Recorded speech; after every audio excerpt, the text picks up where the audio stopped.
I did get a couple emails because and feel free, you guys can do this in the Discord chat, or you can send me an email directly. I feel like that's typically what people will do, is send an email over of like, hey, can we talk about client events through the end of the year? Can we talk about when people are talking about goals for the end of, like, heading into the end of the year, talking about planning for 2025 and getting time in your calendar now to start planning for 2025, which I know sounds crazy, but at least you'd have time set aside to spend time doing that.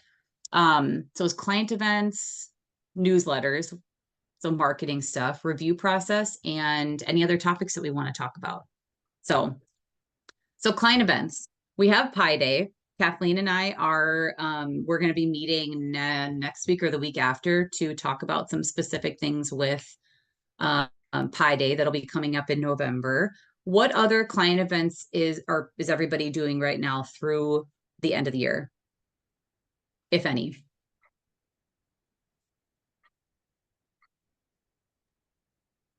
We are doing in September a Brewers Happy Hour.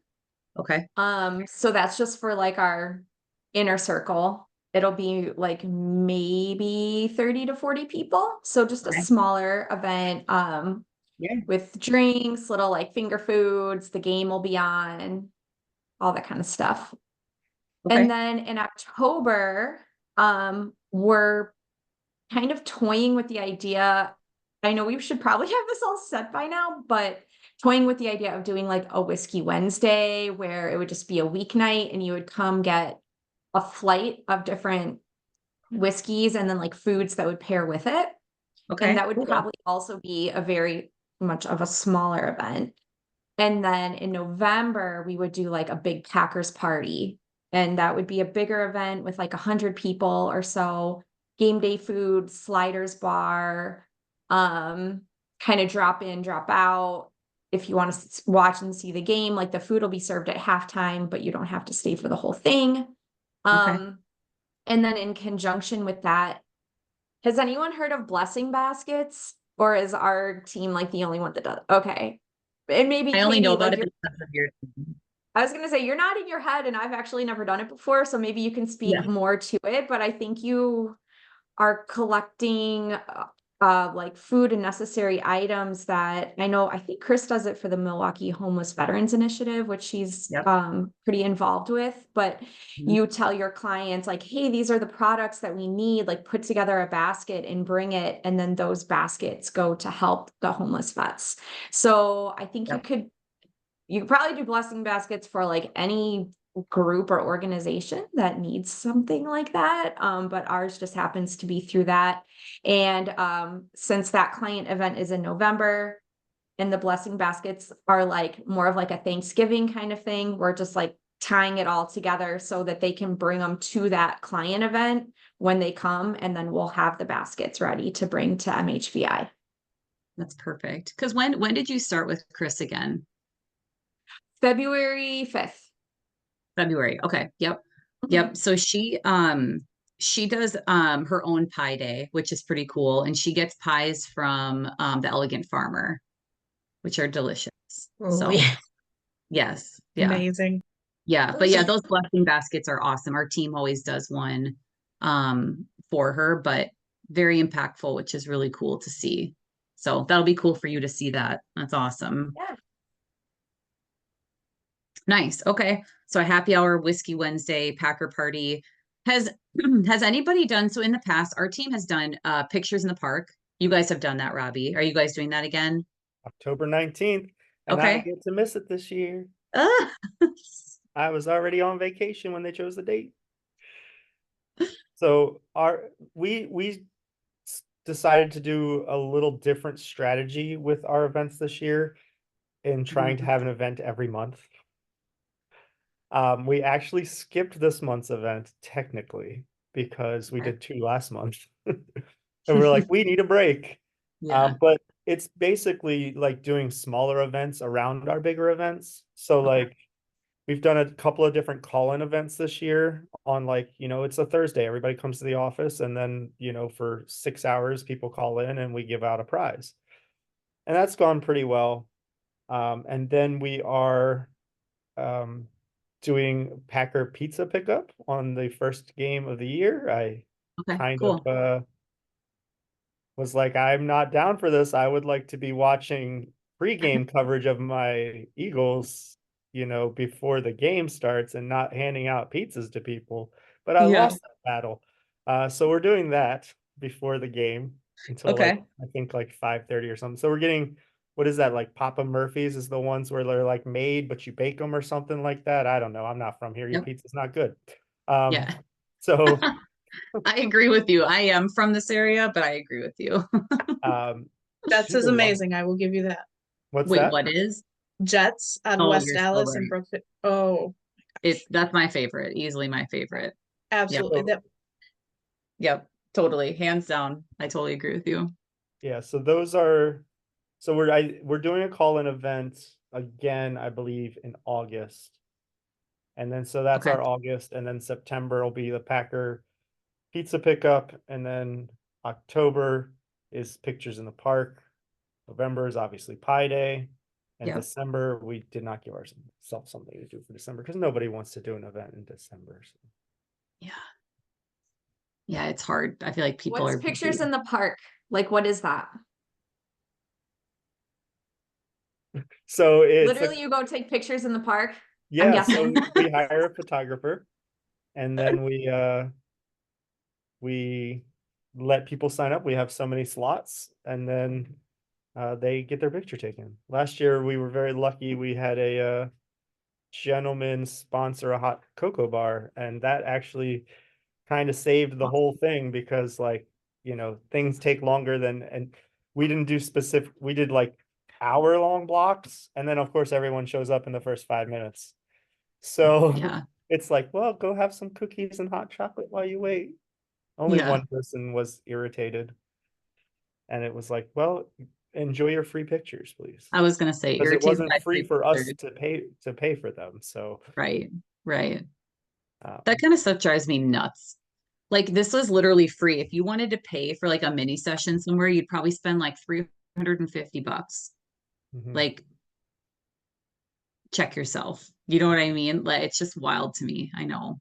we had someone It's like last a year cool that show. we had someone last year for our Pie Day because we held ours over at New Berlin Ale House, Yep. like that typical Tuesday before. And the guy, we weren't going to start until 3 o'clock, and the guy shows up at like noon 30 going, well, where's my pie? They're not available yet. They're on their way. Your invitation said multiple times 3 p.m. at Right. this location. He's like, Right. well, I guess I'm just not getting my pie then. Oh. I guess you're getting off my list then. Who can play that game? It's like, here, take my Costco card, go spend $5 and you can get your own. Like, I mean, I guess it's not $5 if they do an apple pie, but yeah, oh my gosh. Oh, you gotta love people that will complain about anything, right? Um, Pictures in the Park, I feel like is one of the events that our clients absolutely loved. Like absolutely loved. I think the problem that we have with it is that like it's memorable, which is good. And we would get a lot of people that would sign up that like they either it just wasn't we weren't intentional about who we were targeting for this event. That's the best way to put it. Like we opened it up to our entire database. We just sent out an email blast to everybody, like everybody meaning all of our lifetime clients. And we just found that like there's got to be a way for us to be a lot more intentional about who we invite. Maybe it's like who we invite first. So like maybe we'd have a wave of invites. Maybe the first, we'd send out an invite and wait 4 hours and let that group of people, maybe it's like people that closed in the last year, they get their first shot at like signing up. And then or you could be even more specific and like people that moved 7-8 years ago and target them first. So like we're still trying to iron out how to like who to target for that. We talked about a lot of different ideas, but so we'll see. I would love to do some kind of pumpkin farm event. I've heard of some people doing it and having it be very impactful of like inviting your database to a pumpkin farm, you pay for their admission, and then you can take photos of them there and send it to them. And versus like doing a pictures in the park event. So I'm kind of toying with both. I'm looking into both right now. So, but has anybody here done some sort of like pumpkin farm event? Okay. I did hear that the market center is going to do a trunk or treat this year. I think y'all did it last year too. Yep. Yep, that's right. Yeah, You Kathleen can put blame that Zach on. for that. Yeah. I wasn't here for that event. I was out of town, but were you here, Robbie? It sounded like it was a, We had I a can't really laugh good without turnout. saying great success, but I heard it was Yeah, a it was awesome. It was a really good turnout. good. There was a lot of people, a lot of participants too, which was really nice as well. Good. I'm hoping Yeah. to get a few more cars participate this year though. Yeah, I could definitely see, I feel like we joined very last minute because it was like a few of us were out of town or something. And then Scott's like, I'll do a car. So we didn't like decorate his car or anything like that. We just had candy for him, um, but still what I love about that and the fact that the market center helps to like create the marketing and all of it for that event is like, you just plug into it versus having to come up with all the ideas and the marketing and whatever, like, and the date and whatever, like you can just plug into what's already there and go. So, And you don't have to worry about vendors not getting back to you. I have been trying to get a hold of Marcus Cinemas for over a year now. And they're, they always have the, consult us for your event. Well, your event coordinator doesn't consult. That's very weird because she like responds to us right away. She must like you. Every single time. Like we even sent her our list of complaints and got a reply like immediately. wow. So Well, you maybe can add to your list of complaints a different team can't get a hold of her. are you reaching out to Jessie directly? Do you know? That's weird. She does it for all of them, so she's like the only person that does it. So Interesting. Well, maybe you can send Jesse a little nudge or like a little wink face or something like, hey, if you could just maybe search your junk mail for my friend Jessica's email or something like that, maybe. I always like to give people the benefit of the doubt that it could have landed there potentially too. So That's usually my go-to, that it's probably chilling in your junk, your spam, somewhere in there. Just yeah. wade through the muck in order to get there. Yeah. yeah, I'll have Kim reach out to her and give her your contact info. I appreciate it. The other reason that I thought talking about client events would be helpful is if you are planning on doing Pi Day, if you're planning on doing, just speaking about the ones that the market center is doing, the trunk or treat, this is such a good time for you to start thinking about sponsorships for these events if you're looking at plugging into them. So that could look like talking to the top people that you refer business to. Lenders, title company, inspectors, whatever, maybe your top contractor, whatever, whoever is like close to you that you send people to, just something good to think about that versus asking them maybe a month out, maybe asking them now would be more beneficial of like, hey, we've got this event coming up. And, would you be interested in helping to support this event? I can do X, Y, and Z for you with an XYZ sponsorship. So, I think a lot of times we get in our heads about sponsorships and that people don't have the money to sponsor something. There's money. There's plenty of money. Especially around this time of year, and I'm not talking about politics, but I'm talking about politics as a whole. The amount of money that is raised for politicians is absolutely insane. And it's just such a reminder to me that like money exists and we need to ask for it. We have no control over what their answer is on whether or not they want to sponsor your event or whatever. We can't control any part of that, but what we can control is actually asking. And when we do ask, it's a really great opportunity to generate good exposure for these other businesses that aren't doing anything like that. So I think about it from like an electrician's perspective. Like they're not like emailing their database. They're not like in constant communication typically with the people that they've done business with in the past for the most part. Like they're doing service and they're moving on to the next thing and their next thing and whatever. And you could really provide some really great exposure to them, to a brand new audience that they wouldn't have had without you being like the middle person. So I just think there's so much opportunity here, and we don't ask because we're fearful of the response. And it doesn't matter what the response is. We're not tied to the outcome of the response. We're tied to putting together the plan to actually ask for it so that you're bringing money back to your team. Like think about what an extra couple $1,000s could do for your team to like not have to pay for Pi Day or not have to pay for your Whiskey Wednesday. Like that's huge, right? That's X amount of dollars that you could put back into your business to generate more leads, do another client event, maybe do something special for a client that might be going through a hard time, donate it to charity, like whatever. The possibilities are endless when you have more to work with, but just really want to empower this group. Like this is a really awesome opportunity for us to save our team money by putting together something sponsorship wise. So what do you got, Amy? I love that you raised your hand. I don't think I've ever done that like on Zoom. It's like I love it's it like though. school. I'm a rule follower. Aren't I we have all on this call?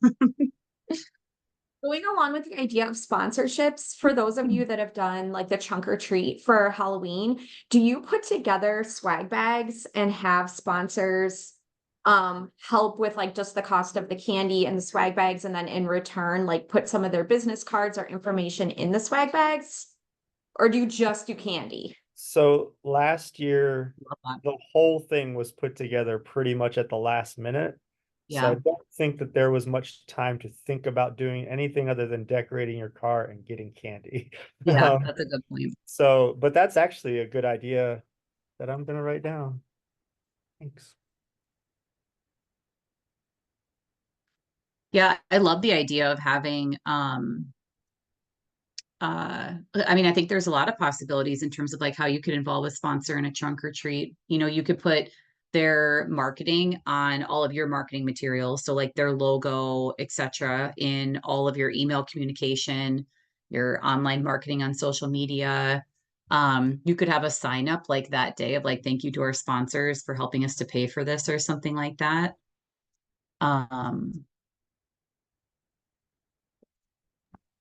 You could What decorate else? What your do you, whole car as their business. you could, Like yeah. if it's Yeah. an electrician, you could be like a giant like outlet or something. Yeah. I don't know. Yeah. Or just turn it into NASCAR. You know, you got all your sponsors on your car. You could have them, I mean, I've seen in several different Facebook groups where people have put together like a little candy goodie bag, basically, right? Maybe 2 or 3 pieces of candy, and it's tied, and then there's a business card on it. Like as a sponsor, you could say like, hey, if you want to sponsor the candy, they could do that. Like they do the work for it and just bring it to you and you hand it out. So maybe it's no like exchange of money. Maybe they're the ones getting the candy and putting that together and providing it for you potentially. I like that. Work Mhm. smarter, not harder. Yeah. Yes. And you could still include them on your marketing. I mean, it really depends on I would say how much money you're asking for and what you're providing at the level that of what you're asking for. And that could be different for every team and for every event. So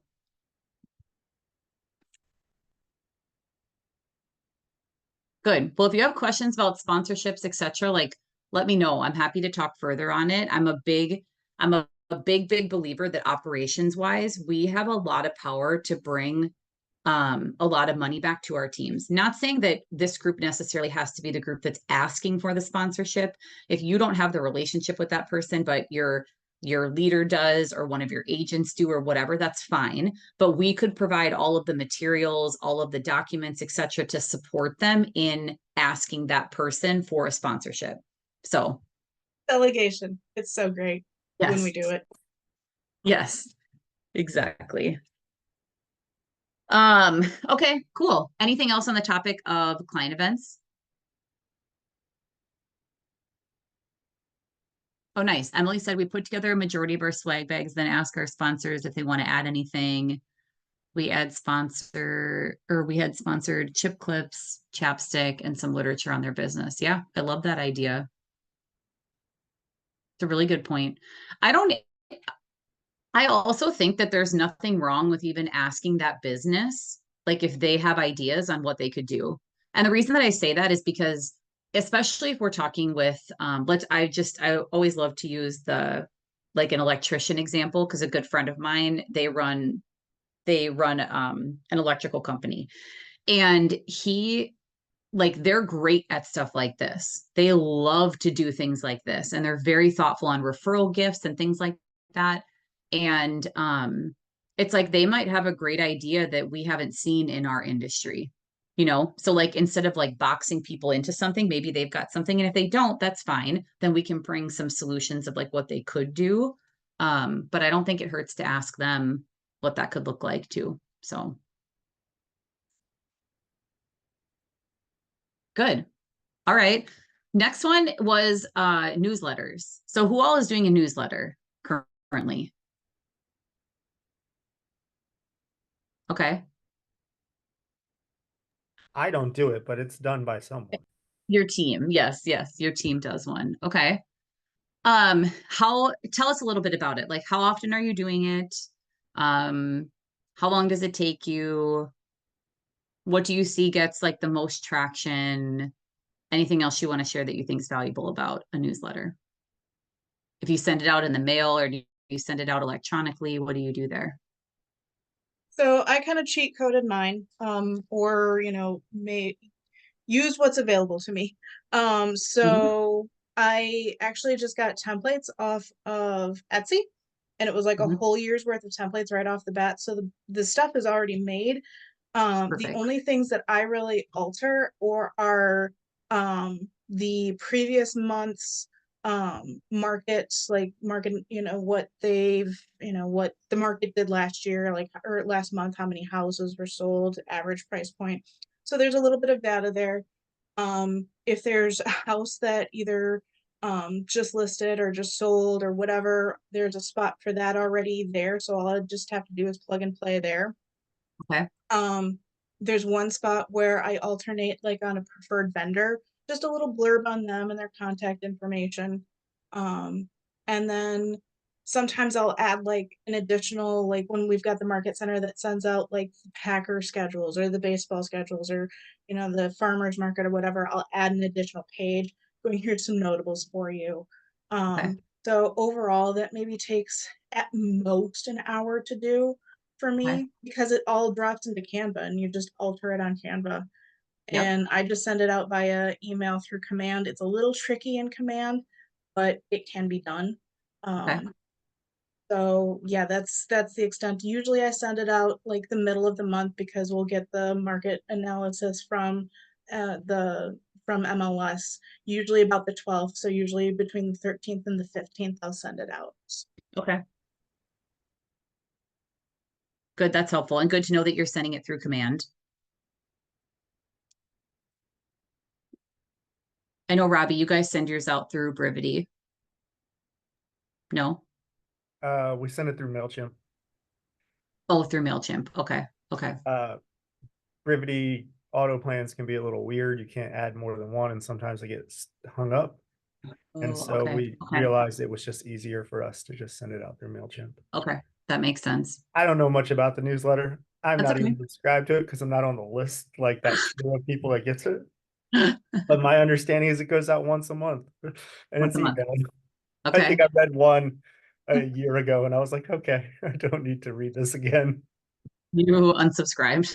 No, it never got sent to me. I had to go to someone else's like Oh, email, funny. like because Brivity saves all the emails Oh, interactions. So sure. like I can just go into a client's and read it. And see it. Okay. Yeah. That's funny. What about you, Amy? We send ours out every Friday, so once a Okay. week, which seems like a lot to me, but that's what we do. Okay. It goes to all of our database, well, all of our like sphere of influence in Wisconsin, because we do a lot of local events and things like that in our newsletter. So we try to kind of target our audience a little bit more geared towards that. Plus, like we'll put in buyer needs, and that's more localized as well. And then like Jessica said, like we'll do like marketing analysis and kind of upcoming schedules and things in ours. There's always some sort of like real estate, usually article or like facts or stats or something like that related, and then always some sort of like local news events, or sometimes like if we have our own like CGR realty group events, like we'll obviously put those into the newsletter. We get a lot better open rates when we have some sort of like freebie that we can advertise in the subject line. So like for the month of July, we've been giving away state fair tickets every week. So in the subject line will be like, you know, click here to enter to win free tickets. And so that really helps the open rates. And then we'll also advertise that on Facebook, Okay. Insta, and then just through the newsletter. And sometimes we'll do like a smart plan or something where we send out a text for that as well. Okay.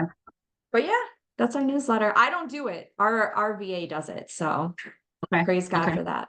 Yeah. Nice. Yeah, it's something that that I am very interested in doing. I need to figure out, we've typically have done like maybe one or two a year. So like a mid-year one and then a like an annual one that we sent in the mail with a magnet or something like that. So it was never something that was sent through. We used to use MailChimp and now we are just using Command.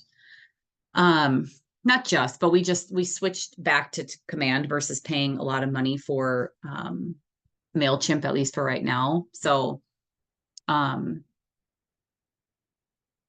it's just a lot of time, I feel like, that takes to put them together. One of my coaching clients, actually, I was just talking right before this call, we were talking about how much time it takes her to do it every single month, and it takes her about 10 hours to do it. But they don't have, like, to your point, Jessica, they don't have a template that's like for every month and where they're getting the information and the graphics and stuff like that. So we were talking about trying to figure out how do we make that like half the amount of time.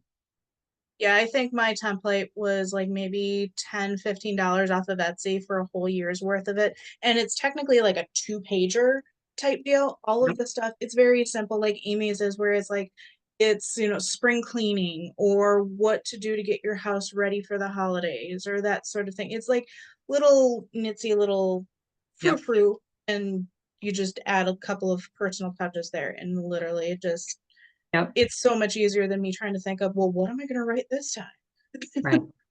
Right. One of my coach, this was last year.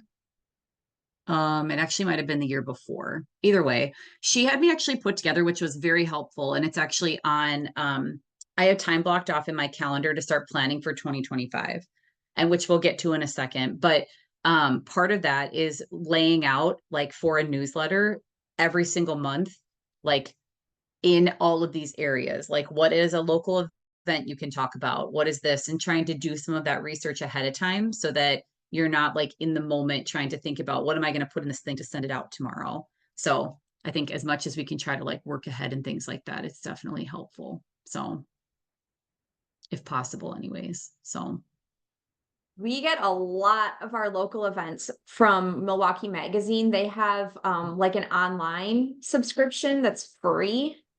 And they are constantly like spamming my email with do this, do that. So like we a lot of times will just pull from there and like just put up the link. And we do that because our newsletter comes out on Friday. Like we always want to have something to do in the Milwaukee area for the upcoming weekend to highlight. So that's a good resource to go to if you guys are looking for things to pass along to your clients.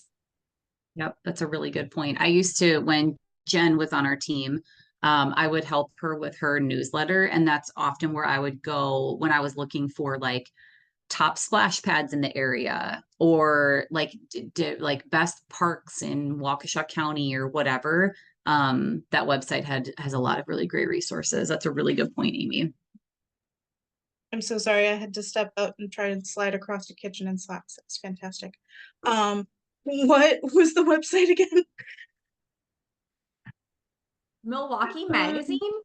Oh, okay. They have an online subscription you could do. So if you just Google them and then you just fill in your information, you'll start getting more emails than you even want to from Milwaukee Magazine. But you'll constantly have material that you can use. Thank you. Yeah. I There's think another one. One Milwaukee on Instagram is, I think, pretty good. I feel like I get a lot of their stuff in my feed, and they're always talking Yep. about things going on in the area. If you don't want to read and just want to listen to somebody. This is also another good one that I have grabbed things from that are more like kid specific, of like things to do in the area, but so cool. Okay. Well, if anybody on this call is thinking about a newsletter, etc., like I'm sure the people on this call would be happy to add you to their newsletter if you're looking for some inspiration to start your own.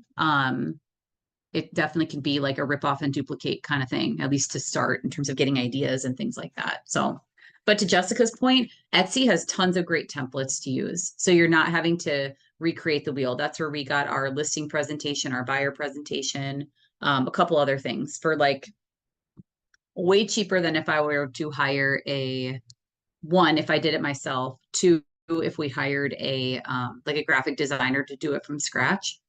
So there's definitely lots of great options there. So, And if you use the same seller, for the most part, you can keep your branding pretty much the same, because they've got the same flavor to a lot of their different items there. that's a really good point. I didn't even think about that. It's a really good point. Good. Well, with the last like 20 minutes or so, I mean, I have another topic on here, but I want to open it up. What kind of things would be helpful to talk about here? Are we running into any like a system that you're having a hard time with? You need a checklist. You need to redo your checklist. An example of this is in another Wednesdays are my like heavy coaching call days. So I tend to pull a lot of examples from same, like they could be in this call too. They're in some sort of operations role for their team. They are having listings that are sitting a lot longer now than they were months ago. And so they're having to add things to their checklist that they haven't had to use in years, in terms of like communication with their sellers around what they're doing marketing wise, or how often they're communicating with them, etc. So those are some things that they're like refining right now. What are some of the projects that we're working on right now? Not necessarily to that, but just trying to get you to think of like other things that you might be working on right now. So my 12-week goal for this quarter is working on coming up with implementing a system of pulling our website views so that we can communicate that to the agents. So like everybody has access to this on the team, but like really just trying to look and see, who's been active on our website, what are they viewing? Because like it breaks it down so well, and you can kind of figure out like, if someone's looked at our website 289 times in the last week, and they're probably interested in a property. Right. We actually had one of those, like as of last week, you. she had 10 views and now she's up to 300. Wow. So, wow. That's awesome. I love that you guys do the 12-week year. That's all. I love that mentality of like that's your one thing. That's like your main focus for the quarter. I think that's great. well, now it's like, I think I'm the only one still doing it. Dawn gave us the option to switch to the 411. And I was like, sure. Okay. I'm just gonna keep doing what I'm doing. But yeah, my goal is just to like whatever I can do to assist them to try to bring them more business. Like there's definitely people. I mean, one of the newer things they added in Brivity was when you have an address in there, it actually tells you the last time it closed now. Okay. And so we've Interesting. definitely, since they've added that feature, come across a few of our clients that have sold their home with someone else.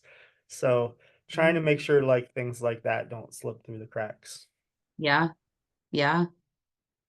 That's awesome that they have that. I mean, that's very valuable. I mean, versus like having to look that up in MLS yourself. That's fantastic. Yeah.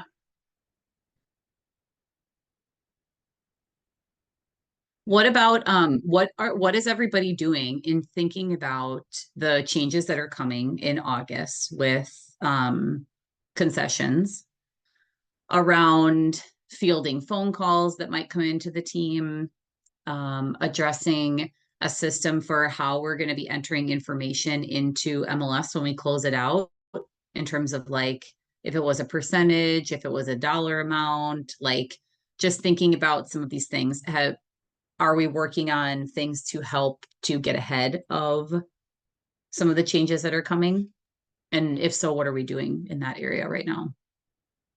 So what I did, we've got like it's kind of like a cover sheet. It's our invoice for when we do like the transaction fee, because we usually have a transaction fee in Okay. addition to the commission. So now I actually have a separate buyer one and a separate seller one where there's a block where it says commission to be paid by, and then I highlight either buyer or seller, and then a line for me to, write in what, what is going where, that sort of thing. And I'd be more than happy to share what that looks like. Mhm. Um, and the other thing that I'm doing on my spreadsheet, the Beast, I've added a couple columns as far as like what percentage or what dollar amount. I also have a drop down whether it's buyer or seller there that's going to be paying the buyer commission. So just being Okay. able to keep track of who is and who is not. So that way, when I'm looking at the preliminary closing disclosures, I'm looking in the right places and can, verify with the title company is like, hey, either you have this in the wrong spot or something got missed here. So that's Yep. basically all I've done for now because there's so much still up in the air of what that's going Yeah. to look like when MLS finally changes everything over on the 14th or whatever they're doing. Yep. Yep. Yep. Totally. That's awesome. Well, great work for having that already. That's great. I mean, and I know to your point, you'll probably add a few more things or take things out if, just add whatever. I mean, that's just the nature of this business in general. So, um, but speaking of community around like checklists and stuff, so Dawn and I are actually going to be meeting with Jessica next week to talk through her checklist. So I definitely want to encourage people in this on this call, like use the people in this room to mastermind with them and meet with them and pick their brain a little bit. Like there's something that you do really great that you could add value to them and like back and forth. I mean, there's always something to learn. So, and if you feel like you don't know where to go, like people on this call could be a really good resource for you to find somebody to talk to that could help in a specific area. So cool. Anything else in terms of like the changes? And I had a really good question today, which I'm not sure on. I need to actually ask Dawn about it. She asked me if anything would be changing in regards to what she can or can't say as an unlicensed assistant. And I was like, that's a good point. Like, I don't know.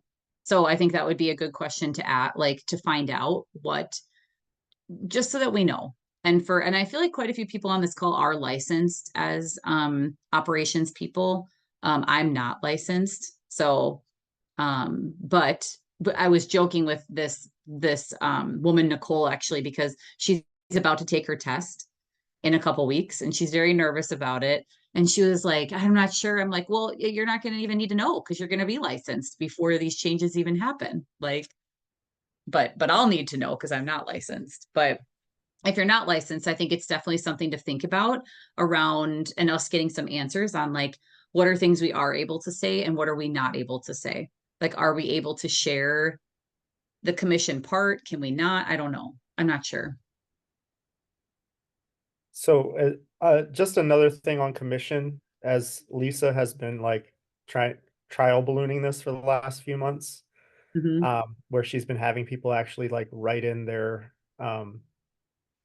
commission in their offer. Okay. And so like the listing contract is literally written at like 3.60, and then like we would put sellers open to compensation. But the one thing she didn't think about was what happens when you end up with the buyer. And The new so, contracts actually have a spot for that. If I remember correctly, because I went on the WRA and downloaded all the new stuff, but the new, at least the residential listing contract, there's lines that specifically lay out what the buyer's commission is and who's paying for oh, but what I mean is like there's not another agent. it. Yeah, So that's a good question. so she actually ended up like it was fine for the two, like they ended up buying the vacant land next to the house, but like one of the things that like Dawn and her have talked about is like 3.6 or a different number if I bring the buyer. Because she Oh, is sure. then having to work with the buyer. Like she's still doing all that half of the job. She's taking all the risk of it, Yeah. paying the E&O insurance, and like, not getting a Mhm. dime from it, basically. The variable commission piece. Yeah, I didn't even think So about that. that's one of the Mhm. things um, that they talked about, making sure that she's putting in those listing contracts going forward. And just Mhm. something like you don't really think about until it happens. It's like, oh, we're doing this, but now, oh, I brought you the buyer for this $600,000 house. Like, what are Mhm. we gonna do? So Yeah. And I mean, even I don't know if it was I think it was Jeff Glover that was talking about that last week, at least in what I've heard from people that went to Glover last week, that that is going to happen more yeah, often than because it has. And if obviously if you're in a state that you can actually do dual representation, but yeah, interesting. and it was just definitely something like that just wasn't thought of because it's not normally in the previous environment something that happened very often. Right. Now it's like something that may happen very often. Mm-hmm. Mm-hmm. Yeah. Yeah. I know Alex Marcus shared this in the KW Facebook page. Jackie shared it on our team Discord, was the training that Jeff Glover did on buyers. I think he did it on Monday, I think. I am definitely going to be watching that. He talked a little bit about it today, actually, in another webinar they were doing on database stuff, but uh he was like, we're very strategic about that. We want people to write down what the scripts are. So my plan is once I listen to it and write them down, like I'll share them in that Discord channel too, if that's helpful for anybody. I'm just trying to copy this to send this. Let me visit this. All right, let's go because it is time to jump into Oh, our. could you guys hear that or no? Yeah. Okay, cool. There you go. Here's the link to it. um, Well, I will say, like, if there are things that you are coming across and you're like, we don't really know how to handle this. I mean, obviously compliance, right? I mean, thank goodness for Dawn and that whole team. Um, but if there's other things that you've implemented or added to things, like definitely feel free to share that with this group.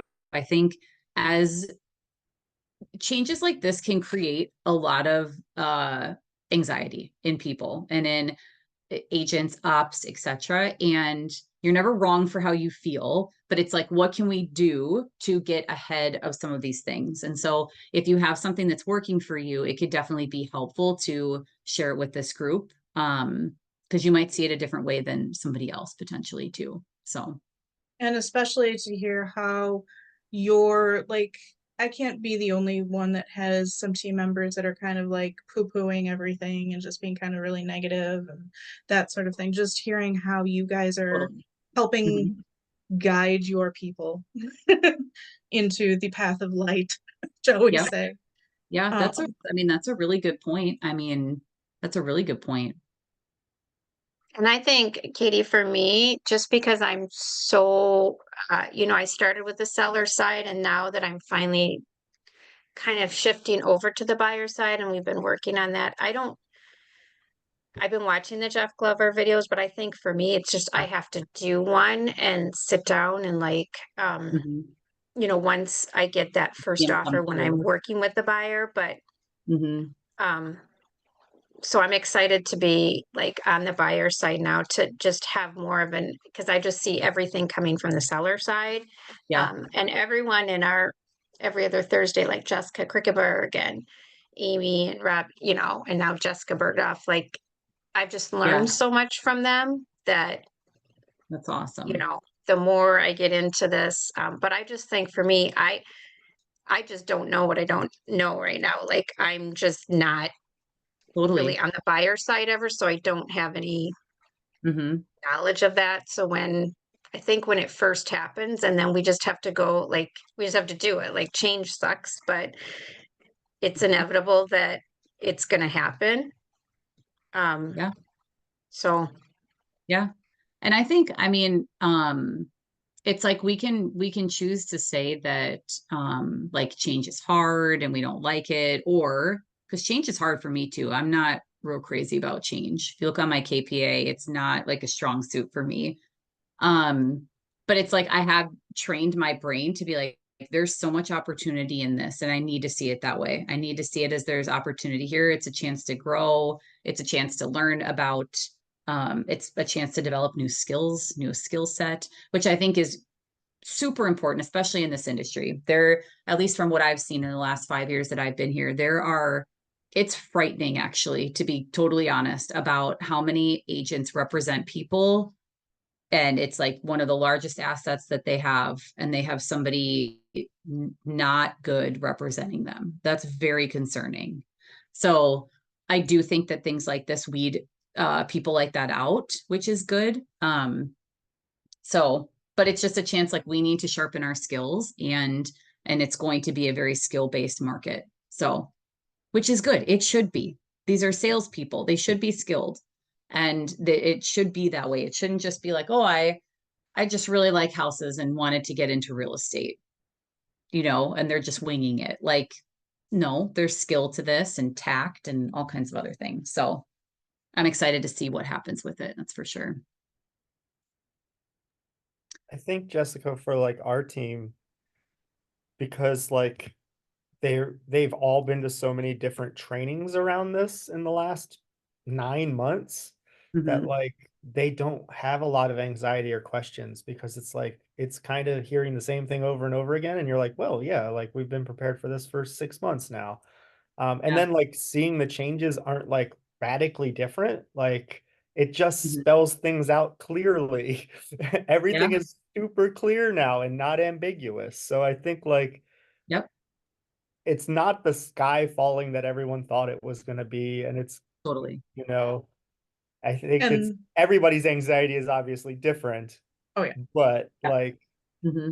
And at our last team meeting that we had, I even physically I told the people, I told my agents, I'm like, I can only attend so much training, but it's your career and your business. You have to take responsibility for it too and show up for this.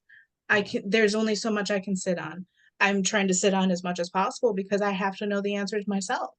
right. And make sure that I'm doing right for our clients and customers and that Yep. sort of thing on this side of the table. But it's Yep. just like yeah, people show up. And then I Yeah. don't know if that's a conversation you have to have with Brad to like be a little more forceful with them that they need to be to these things, because Jessica is not the one that's going to fix all these problems for you because you just decided not to learn them. Yeah. Like it's one thing for Good point. Jessica to fix the problems in everyday life because that's her job, but like it's not your job to fix the problems they decided they just didn't want to go learn about. Mhm. Because I'm the it's not chaos the end. director, not the chaos business. It's not the, it's not, the sky isn't falling. We just looked at the differences at the Tuesday team meeting, and it's not a ton of stuff. Like, Mhm. so Right. It's being able to explain it in a way that people understand it and they know what their options are. you know, and I mean, ultimately, we're not making decisions for people. People are making their own decisions, but with the information that we're providing for them. So not necessarily just us, but I mean, that's part of it. So And I just think all the training here, I mean, I actually ran into like a friend of one of my daughters. So they work for a competitive realtor, Shore West. And they were like, the sky is falling. I saw them at the New Berlin safety clinic thingy when I did that. And she was all like, we're going to be out of job in August. She's like, you better start looking. I'm like, she was very, very negative. But I'm Yeah. like, I said, well, I don't know. We just get a lot of training and we seem to have a lot of support. Because if that were the case, no one would be selling home. Like, you know, there's ways around it. It's just like you said, nobody wants to do change. It's uncomfortable. But Yep. I came from Shore West. They don't train on anything. I They should can just have teach you how to do the crap out of a vision board, though. well, maybe I should have them come, you know, to KW. Well, with that said, if there are other trainings and things that you have plugged into that you think would be good for this group, I mean, our market center has so many good trainings on their YouTube channel. I mean, I feel like that could be a really good place to start if you're looking for some things. But if you are looking for some additional things, I mean, definitely feel free to reach out to this group. I know that people probably have a variety of resources to be able to send. So good.